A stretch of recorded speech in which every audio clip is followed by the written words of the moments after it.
Now, Emmanuel Macron is set to speak tonight. Is this address to the nation coming too late, in your opinion?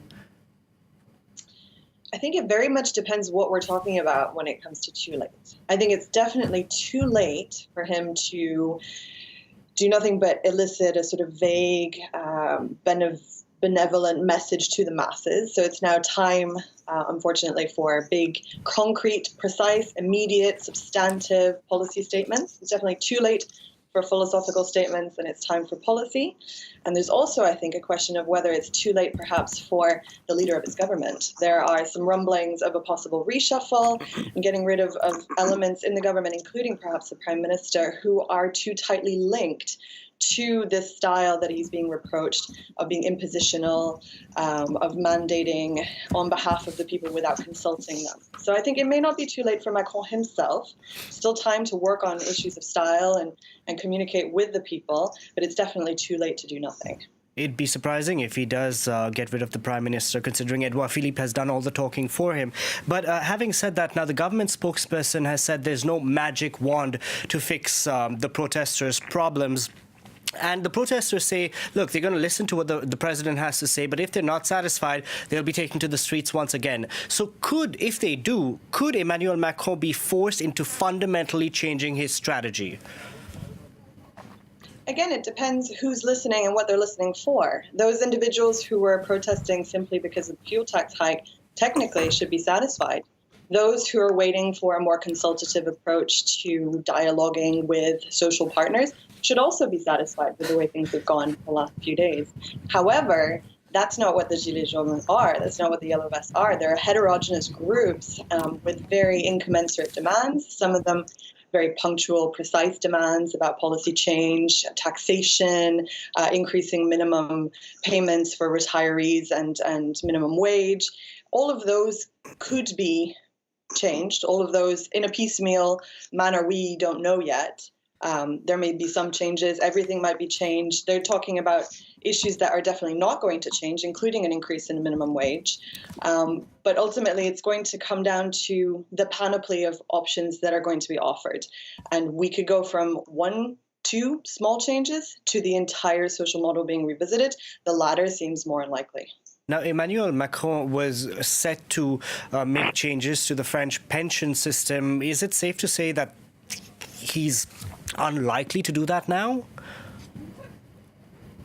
I think it depends. This is essentially, it comes down to a conversation of how to not even live the good life, but just the livable life in France. How to have good services, public services, and how to pay for them. And right now there's a big discussion about who should be bearing the brunt of that. And individuals who are receiving small state pensions are definitely a core constituency being represented by the Yellow Vests, those with small pensions. And there are discussions about whether those earning underneath, say, 2,000 euros in terms of pensions should see a relaxation in terms of how much they contribute to social and public services. At the end of the day, they're not necessarily the ones who are being represented in the streets as vocally as other groups, commuters, those on minimum wage and so forth. So it very much depends who the president and his government are talking to, representatives of what groups, and who will be able to leverage their demands and their preferences in these coming conversations. Now, we have elections coming up next year, those European elections. Given that Emmanuel Macron now needs to make changes here at home, do you think he's going to change his policy with regards to Europe?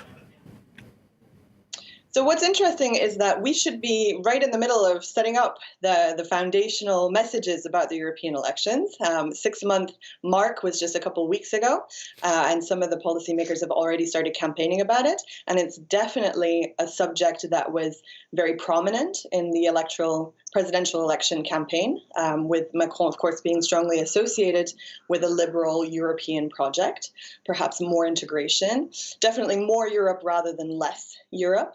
Right now, his attention hasn't been on that. It can't be on that. And a lot of his collaborators also can't focus on that. So I think if you ask them what they would like to do, they would very much like to reassert a positive message on Europe, especially at a time when it's being questioned with issues like Brexit and other sort of Eurosceptic movements in Europe. But the fact is that their agenda is currently limited to dealing with this Yellow Vest issue. Now, Emmanuel Macron has made changes here in France in the year and a half that he's been in office. I mean, if we, for example, changes to the country's labor code, but the protesters out on the streets, they say, you know what, those changes, they don't affect us. Has the government not communicated what it's been doing? Communicated well, rather? There's definitely an issue of communication. And I think what we're seeing now is an understanding, gradual perhaps, and not terribly visible for some, that this is as much a question of style as it is substance. So the fact is there have been changes, reform, policy amendments to try and deliver some of the social measures that the president believes he was elected to deliver. But at the same time, the manner in which this was done, or the manner in which it was not communicated, is definitely one of the sticking points. So what I find interesting about the last week isn't that we've necessarily seen a great deal of departure from policy pledges. We did see a departure from the fuel duty increase. But what we're seeing is an effort to try and work differently. So this consultation instead of imposition of policy, this idea of perhaps speaking to social partners as intermediaries to the people. Tonight we have a presidential address from the president to the people, but in the meantime, any direct communication has been very limited. As you say, the president hasn't really issued any statements on this. And so he's trying, I think, to use those individuals who represent certain groups, trade unions, employers, employees, third sector representatives of civil society more generally, to speak to their constituencies on his behalf. And I'm not sure that that will necessarily be successful, but it certainly does represent a different form of communication. Okay, Emily.